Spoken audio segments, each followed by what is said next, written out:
নমস্কাৰ, মই চক্ৰপাণী সূত্ৰধৰ। আজি এক নতুন বিষয় লৈ আপোনালোকৰ সন্মুখত উপস্থিত হৈছোঁ। আজিৰ বিষয়টো হৈছে DMIT test, dermatoglyphics multi intelligence test, part 1। আমি জানো যে প্ৰতিজন শিশুৱে জন্মগতভাৱে কিছুমান গুণৰ অধিকাৰী। তেওঁ জন্মগতভাৱে কিছুমান গুণ লৈ জন্মে, কিন্তু আমি এই শিশুবোৰৰ জন্মগত গুণসমূহক আমি বাৰু সঠিকভাৱে জানিব পাৰিছোঁ? কিছুদিন আগলৈকে এই শিশুসকলৰ জন্মগত গুণসমূহ বা ডাঙৰ হৈ তেওঁৰ সাম্ভাব্য জীৱন বৃত্তান্ত বিষয়ে জানিবলৈ আমি তেওঁৰ জন্মৰ দিন বাৰ তাৰিখ সময় ক্ষণ আদি লৈ এজন জ্যোতিষশাস্ত্ৰবিদৰ ওচৰলৈ আমি গৈছিলোঁ। তেখেতে এখন জনম কুণ্ডলী বনাই দিয়ে আৰু তাৰ দ্বাৰা আমি সেই শিশুজনৰ ভৱিষ্যত জীৱন বৃত্তান্ত সম্পৰ্কে জানিবলৈ চেষ্টা কৰিছিলোঁ। কিন্তু এই 21st চেঞ্চুৰীত বৈজ্ঞানিকভাৱে শিশু এজনৰ আঙুলিৰ ফিংগাৰ প্ৰিণ্টৰ জৰিয়তে লেবৰেটৰীত টেষ্ট কৰি তাৰ এনালাইচিছ কৰি এটা ৰিপৰ্ট ওলায়। তাৰ জৰিয়তে এজন শিশুৰ ইনবৰ্ন কোৱালিটিজ, তেওঁৰ ভিতৰত থকা জন্মগত গুণ সম্পৰ্কে জানিব বিচৰা হয় আৰু তেওঁ ভৱিষ্যতে ডাঙৰ হৈ তেওঁ কোন বিষয়ত তেওঁৰ এক্সপাৰ্টনেছ আছে এই বিষয়টো জানিবলৈ চেষ্টা কৰা হয়। এই টেষ্টটোকে কোৱা হয় DMIT test, dermatoglyphics multi intelligence test.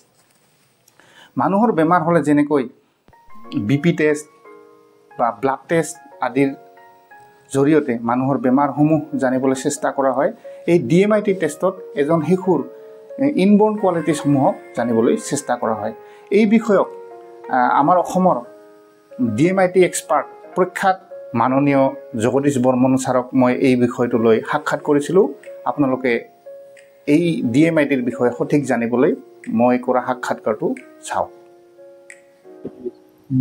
হয়, এখেত মাননীয় CK জগদীশ ছাৰ। এওঁ আমাৰ গুৱাহাটীৰ DMITৰ চিফ হয়। এওঁৰ তলতে এই গুৱাহাটীৰ DMIT টেষ্টৰ কাম কাজবিলাক চলি আছে। এখেত আমাৰ মাননীয় শ্ৰীযুত গৌতম কলিতা ডাঙৰীয়া, তেখেত বঙাইগাঁৱৰ হেড হয় এই DMIT টেষ্টৰ। ছাৰ, DMIT টেষ্টৰ সম্পৰ্কে অলপ দুআষাৰ কওক ছাৰ। অ'কে, চ' DMIT টেষ্টক যদি আমি ভাঙি লওঁ, DMIT ডাৰ্মেটোগ্লাইফিক মাল্টিপল ইণ্টেলিজেন্সি টেষ্ট, মানে আমি ফিংগাৰ প্ৰিণ্ট লৈ পেলাই ব্ৰেইনটোক এনালাইচিছ কৰিব পাৰিম। মানুহৰ 8টা ডিফাৰেণ্ট ইণ্টেলিজেন্সি থাকে, তাৰে কোনটো কিমান ইণ্টেলিজেন্সি আছে সেইটো ফিংগাৰ প্ৰিণ্ট ব্যৱহাৰ কৰি জনাটোকে DMIT টেষ্ট বুলি কোৱা হয়। তো ইয়াৰ বেকৰ চাইন্সটো কেনেকুৱা যে আমাৰ ব্ৰেইনত দুটা চাইড থাকে, এটা লেফ্ট এটা ৰাইট। এই দুইটাৰ ভিতৰত পাঁচটা ডিফাৰেণ্ট লুপ থাকে, লেফ্টত 5টা ৰাইটত 5টা। আৰু এই প্ৰতিটো লুপৰ কাম বেলেগ বেলেগ, মানে লুপকেইটাক আমি একোটা ডিপাৰ্টমেণ্ট বুলি ক'ব পাৰোঁ। আৰু প্ৰতিটো ডিপাৰ্টমেণ্ট, প্ৰতিটো লুপ আমাৰ এটা এটা ফিংগাৰৰ লগত কানেক্টেড, মানে লেফ্ট চাইডৰ 5টা লুপ ৰাইটৰ 5টা ফিংগাৰৰ লগত কানেক্টেড, ৰাইটৰ 5টা লুপ লেফ্টৰ 5টা ফিংগাৰৰ লগত কানেক্টেড। আৰু আমাৰ এই যে 10টা লুপ থাকে, এই লুপকেইটাক এক্টিভ কৰি ৰখাৰ কাৰণে আমাৰ ব্ৰেইনত কিছু নিউৰন থাকে, 10,000 কৰোৰ নিউৰন।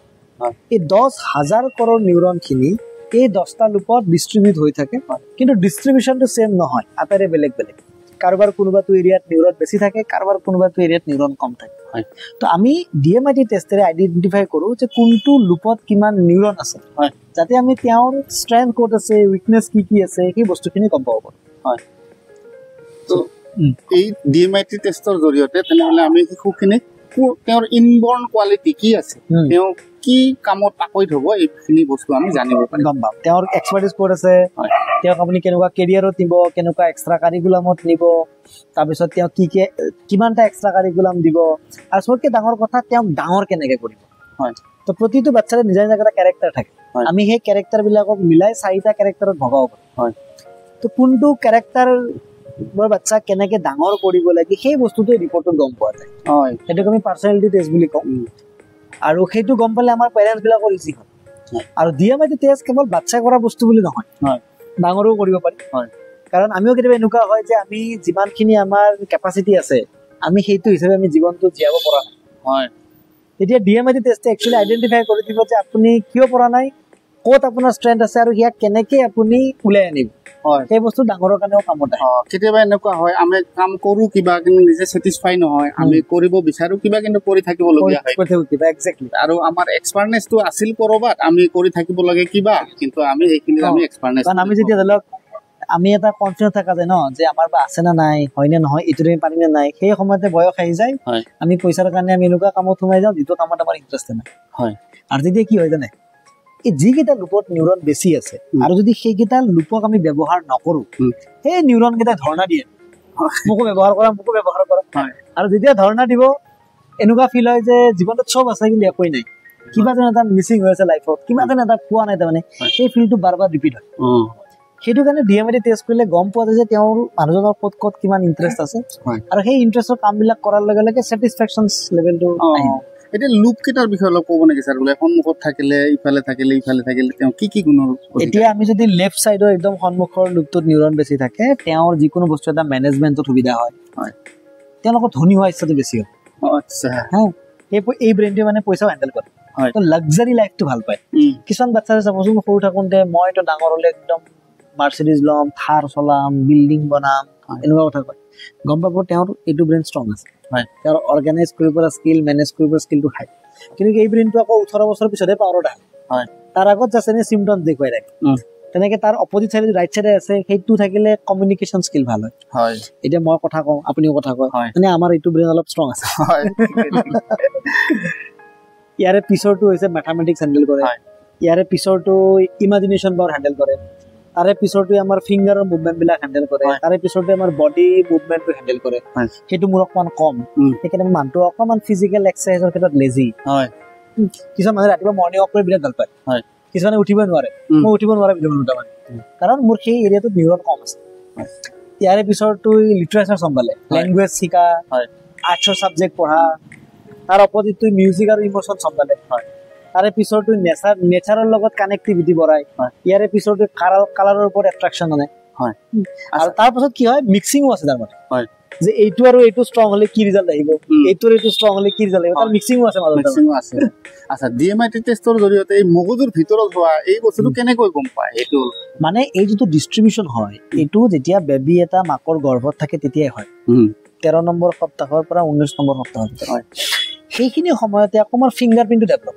হয় তো সেই সময়তে আমাৰ লেফ্ট ব্ৰেইনটো ৰাইট হেণ্ডৰ লগত ৰাইট ব্ৰেইনটো লেফ্ট হেণ্ডৰ লগত কানেক্টিং হয় আমাৰ যিটো ফিংগাৰ প্ৰিণ্ট থাকে তাক যদি অলপ জুম কৰি দিওঁ আমি কিছুমান তাত ৰেখা দেখা পাম সেইটো বস্তু ৰিচ বুলি কোৱা হয় RIDG ৰিচ আচ্ছা আমাৰ যিটো ব্ৰেইনৰ স্কেলিটন থাকে তাৰ ওপৰত এটা থিন স্কিন লেয়াৰ থাকে সেইটোকো ৰিচ বুলি কোৱা হয় তো এই যিটো ৰিচ আমাৰ ইয়াত পেটাৰ্ণ থাকে চেম ৰিচটো আমাৰ ইয়াতো আছে সেই ৰিচটো আকৌ ফৰ্ম হয় নিউৰন কিমান ডিষ্ট্ৰিবিউট হৈছে তাৰ ওপৰত বুজিছে আৰু যেতিয়া নিউৰন সোমাব সেইটো আঁকা গৈ থাকে নিয়ম আঁকা হৈ থাকে সেই যিটো আঁকা হৈ থাকে সেইটো মই ইয়াতো আঁকা হৈ থাকে তো এইটো ষ্টাডি কৰিলে এইটো পাই আমাৰ চাব দেই আমাৰ সৃষ্টিকৰ্তা যোনে আমাক বনাইছিল ভগৱান কওক যিয়ে কওক আমাৰ বডিটো বিৰাট কমপ্লেক্স আমাৰ ভিতৰত বস্তু আইডেণ্টিফাই কৰাত বিৰাট দিগদাৰ তো আদিম যুগত এটা এক্সৰে কি হেলথ নাছিল আমাৰ এক্সৰে কৰা সোনোগ্ৰাফি কৰা আল্ট্ৰাছাউণ্ড নাছিল তেতিয়া মানুহবিলাকে কেনেকে গম পাইছিল তেতিয়া মানুহে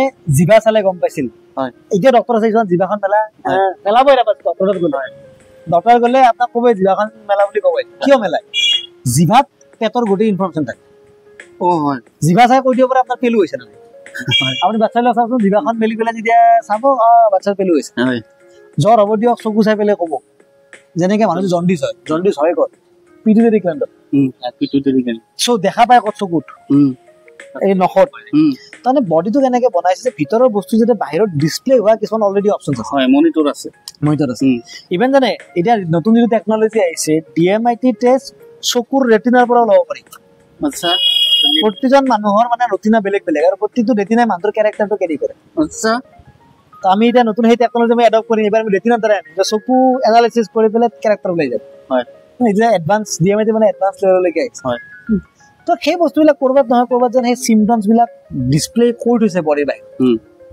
তাৰ ৰিচাৰ্চ চলি আছে লাহে লাহে বনি থাকিব ডিছকভাৰ হৈ থাকিব তো এইটো চেম বস্তু যে ব্ৰেইনটো কেনেকুৱা হয় তাৰ ডিছপ্লে যেন ফিংগাৰ প্ৰিণ্ট দি থৈ দিছে হয় স্যাৰ এজন শিশুৰ কিমান বছৰৰ পৰা এই টেষ্ট 2 বছৰৰ মিনিমাম 2 বছৰৰ পৰা কৰিব পাৰে তাৰ মানে আমি যদি এজন শিশু এই টেষ্টটো ডিএমআইটি টেষ্টটো কৰোঁ তেনেহ'লে তেওঁৰ ইনবৰ্ন কোৱালিটিটো আৰু জানিম আৰু তেওঁ কি গুণৰ অধিকাৰী সেইটো জনাৰ পিছত সেই লাইনত যদি আমি তেওঁক আগবঢ়াই লৈ যাওঁ তেনেহ'লে তাৰ 3টা বেনিফিট হ'ব। হয়, মাক বাপেকৰ টকা বাচিব, হয়, মাক বাপেকৰ কষ্ট বাচিব, হয়, আৰু সন্তানটো সুখী হৈ জীৱনটো কটাব পাৰিব। নিশ্চয় পচন্দৰ বস্তুটো পাব, কাৰণ পচন্দৰ বস্তুটো পালেতো সুখী ন। এতিয়া মই যেনেকে মই কৈ ভাল পাওঁ, মানুহক মটিভেট কৰি ভাল পাওঁ, মোৰ কাৰণে এইটো কাম নহয়, মই এটা খেলি আছো, হয় নহয় নাই। আজি ইয়াত ধৰি লওক অভয়পুৰীত মই প্ৰগ্ৰেম কৰি মাতিছে, মইতো খেলিব আহিছো, মই ফূৰ্তি কৰি আছো, মোৰ কাৰণে কাম নহয়। তো যেতিয়া আপোনাৰ কামটো কাম নালাগিব ন, আপোনাৰ ভাগৰ নিশ্চয়। এতিয়া বিৰাট কোহলিৰ ক্ৰিকেট খেলি ভাগৰ নালাগে, সেইটো কাৰণে খেলি আছে, খেলা পইচা। আচ্ছা, কোনটো পাৰ্ট বোলে বেছি নিউৰন থাকিলে খেলুৱৈ হয় মানুহ? মানে তাত কেইবাটাও মিক্সাৰ লাগে। আপোনাৰ যিটো আমাৰ থাৰ্ড পৰ্চন থাকে, থাৰ্ডৰ ৰাইট লেফ্ট আৰু একদম লাষ্টৰ দুটা, এই 4টাৰ কম্বিনেশ্যনত স্পৰ্টছটো বনে। এতিয়া কাৰোবাৰ কি হয়, কোনোবা 3টা থাকিলে কোনোবা এটা স্পৰ্টছৰ কাৰণে ভাল, কোনোবা 3টা কোনোবা বেলেগ স্পৰ্টছৰ কাৰণে ভাল, 2টা থাকিলে বেলেগ স্পৰ্টছৰ কাৰণে ভাল, তেনেকুৱা হয়। এতিয়া ধৰি লওক যিবিলাক খেলত স্পীড মেটাৰ কৰে, এতিয়া কাৰ ৰেচিং, বাইক ৰাইডিং, দৌৰিব লাগে, ঘোঁৰা চলাব লাগে, সেইবিলাকত এই লুকটো ষ্ট্ৰং লাগিব। এতিয়া যাৰ এই লুকটো ষ্ট্ৰং থাকে, তেওঁ যদি ক্ৰিকেট খেলে তেওঁ ফিল্ডিঙত ভাল হ'ব, কিন্তু বলিঙত ভাল নহ'ব পাৰে যদি এই লুকটো উইক থাকে, কাৰণ এই লুকটোৱে আকৌ হাতৰ কণ্ট্ৰলটো আনে। তেনেহ'লে ক্ৰিকেট খেলুৱৈবিলাকক যেতিয়া তেওঁলোকক লোৱা হয়, তেওঁলোকৰ DMIT টেষ্ট কৰি লোৱা হয় নেকি? DMIT টেষ্ট কৰি লোৱা নহয়, কাৰণ এতিয়াতো যিখিনি খেলি আছে সেই সময়ত DMIT পাছ হোৱাই নাছিল। এতিয়া কি হৈছে, এনে প্ৰকাশ পায় তেওঁৰ আচলতে সেইটো ষ্ট্ৰং, প্ৰকাশটো পোৱাটো পায়। মই এটা কওঁ, আপুনিও জানে আপোনাৰ তাত ষ্ট্ৰেংথ ক'ত আছে, কিন্তু কথাটো হ'ল সঠিক সময়ত গম নাপালে কাৰণে আপোনাৰ আত্মবিশ্বাসটো আনে যে তাত মোৰ ষ্ট্ৰেংথ আছে। বুজি পাইছে নে? আপোনাক যদি মই টেষ্ট কৰো, আপুনি নকয় যে মইতো আজিহে গম পালো মোৰ যে এইটো বস্তু আছিল, আপুনিও ক'বাত ক'ব যে মই অলপ চলপ গম পাইছিলো মোৰ যে এইটো আছিল, কিন্তু টেষ্টটো কৰাত আপুনি কনফাৰ্ম হ'ব যে য়েছ মোৰ তাত এইটো বস্তু আছে। মানে মই যিটো কওঁ, মোৰ এনেকুৱা লাগিছিল যে পাব্লিক স্পিকিং কৰি মই জীৱিকা কৰিম বুলি ভবা নাছিলো, কিন্তু মই যে পাব্লিক স্পিকিং কৰি ভাল পাওঁ সেইটো মই জানিছিলো। যেতিয়া DMIT টেষ্ট কৰিলো, এনেকুৱা আহিল যে এইটোতো কেৰিয়াৰ বনাব লাগে। তাৰপিছত মই ফুল্লি শিফটিং কৰিলো যে মই কথা কৈ পেলাই ঘৰ চলাম। ফাইনেল ৰিপৰ্ট আহিলে, বুজি পাইছেনে? কিন্তু মই যিটো কাম কৰো, মই মানুহক মটিভেট কৰো, কাউন্সিলিং কৰো, সেইটোৰে ফুল টাইম সেইটো কাম কৰি ঘৰ চলোৱা আজিৰ যুগত বহুত টান। বাট মই বহুত ভাল লাইফ কটাই আছো তাৰমানে। পাৰিছো কিয়? কাৰণ সেই বস্তুটো মোক ব্ৰেইনে ছাপোৰ্ট কৰি আছে। সেইকাৰণে ক্ৰিকেটটো আটাই খেলে, চব বিৰাট কোহলি কিয় নহয়। সকলোৱে একে শিক্ষকে শিকোৱাই, কিন্তু কোনোবাই অংকত পাকৈত হয়, কোনোবাই বা আৰ্টছত পাকৈত হয়, কোনোবা ডাঙৰ হয় উকিল হয়, কোনোবাই পঢ়া এটাতো পাকৈত নহয়, কিন্তু সেইকেইটা আকৌ জীৱনত বহুত ছাকচেছফুল হয়। আচ্ছা, তেনেহ'লে ছাৰ মোৰ তৃতীয় প্ৰশ্ন হ'ল, আপোনাৰ DMIT টেষ্টত কি কৰা হয়, প্ৰচেছটো কি? প্ৰচেছটো হয় যে আমাৰ য'ত নিয়াৰেষ্ট চেণ্টাৰ আছে তাত আপোনালোকে যাব লাগে, ফিংগাৰ প্ৰিণ্ট দিব লাগে। পেৰেণ্টছৰ কাম সেইখিনি, মানে যোনে কৰিব, বাচ্ছাৰ যদি বাচ্ছাৰ দিয়ক, আপোনালোকে নিজৰ পৰা নিজৰ কৰক। নিয়াৰেষ্ট চেণ্টাৰত আপুনি ফিংগাৰ প্ৰিণ্ট দিয়ক, ফিংগাৰ প্ৰিণ্টটো আমালোকে পঠাব, এনালাইচিছ কৰি ৰিপৰ্ট জেনেৰেট হ'ব, তাৰপিছত কাউন্সেলিং দিয়া যাব। টকা পইচাৰ ক্ষেত্ৰত ছাৰ ফিজ 2টা পেকেজ থাকে, এটা 3,500 টকাৰ পেকেজ আছে, এটা 5,000 টকা পেকেজ আছে। তো যাৰ যিটো পেৰেণ্টছৰ কাৰণে যিটো কমফৰ্টেবল হয় সেইটোৱে তেওঁলোকে ল'ব। নিশ্চয় ছাৰ, চেষ্টা কৰিম আমি ল'ৰা ছোৱালীখিনিক তেওঁৰ ইনবৰ্ণ কোৱালিটি জানি যদি সঠিক পথত আগুৱাই দিব পাৰোঁ, সন্তানবিলাকে আগবাঢ়ি যাব, আৰু প্ৰতিটো সন্তানক যদি আমি ভাল সঠিক ৰাস্তা দেখুৱাব পাৰোঁ, তেনেহ'লে এখন দেশ তেতিয়াহে আগবাঢ়িব বুলি আশা ৰাখি আজিৰ ভিডিঅ'টি ইমানতে সামৰণি মাৰিলোঁ। হয়, সাক্ষাৎকাৰটি শুনি হয়তো আপোনালোকে নিশ্চয় ভাল পাইছে। এয়া মোৰ লগত আছে মোৰ একমাত্ৰ ছোৱালী তন্বী সূত্ৰধৰ। তোমাৰ নামটো কোৱা? নমস্কাৰ, মোৰ নাম শ্ৰী তন্বী সূত্ৰধৰ। তুমি কোন শ্ৰেণীত পঢ়া আৰু কোন স্কুলত পঢ়া? তুমি নামটো কোৱা। মই শংকৰদেৱ শিশু নিকেতন বগৰীবাৰী পঢ়ো, আৰু মই ক্লাছ 4ত পঢ়ো। মই তাইৰো এই 2 দিন আগত DMIT টেষ্টৰ বাবে ফিংগাৰ প্ৰিণ্টৰ চেম্পল দি আহিছোঁ। তেওঁৰ ফাইনেল ৰিপৰ্ট আহিলে আমি গম পাম তেওঁৰ জন্মগতভাৱে কি গুণৰ অধিকাৰী। এনে তেওঁক মই ভাৰত নাট্যমত দিছোঁ, ছবি অঁকাত দিছোঁ, পঢ়াত তাই মাধ্যম, কিন্তু তাই আচলতে খেলত ভাল। দৌৰিলে তেওঁ ফাৰ্ষ্ট বা ছেকেণ্ড পুৰস্কাৰ পায়। কিন্তু আমি DMIT টেষ্টৰ ফাইনেল ৰিপৰ্টটো আহিলে গম পাম যে তাই আচলতে কি গুণৰ অধিকাৰী। তেনেকৈ আপোনাৰো সন্তানটিৰ যদি আপুনি DMIT টেষ্ট কৰিব বিচাৰে, তেনেহ'লে আমাৰ লোৱাৰ আছামত অভয়াপুৰী স্থিত এটা চেণ্টাৰ আছে, আৰু বঙাইগাঁৱৰ পুৰণি বঙাইগাঁৱত এটা চেণ্টাৰ আছে। এই বিষয়ে মই স্ক্ৰীণত তেওঁলোকৰ নাম আৰু ফোন নম্বৰ দি দিম। এই বিষয়ে জানিবলৈ আপোনালোকে তেওঁলোকক পোনপটীয়াভাৱে যোগাযোগ কৰিব পাৰিব নহ'লে মোকো যদি আপুনি কমেণ্ট কৰি জনায় বা মোক ফোন কৰি সোধে তেনেহ'লে ময়ো এই বিষয়ে আপোনালোকক ডিটেইলছ ক'ব পাৰিম আপোনাৰ সন্তানৰ ভৱিষ্যত উজ্জ্বল কামনা কৰি মই আজিৰ ভিডিঅ'টি ইমানতে সামৰণি মাৰিছোঁ নমস্কাৰ